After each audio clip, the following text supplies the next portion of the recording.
Դավիթ, բարև ձեզ, ձեր տոնը շնորհավոր, օրվա խորհուրդը ձեր համար որն է։ Օրվա խորհուրդն է, որ փառքներ Եռաբլուրին,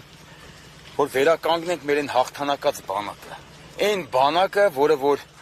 որից որ դղրդում էր ամբողջ տարածաշրջանը։ Այն բանակը, որով որ հպարտանում էր ցանկացած հայ, 10 միլիոն հայության մեջի ցանկացած հայ, որ հպարտանում էր, այդ բանակը վերականգնենք։ Այդ եմ ես ցանկանում, որ գանք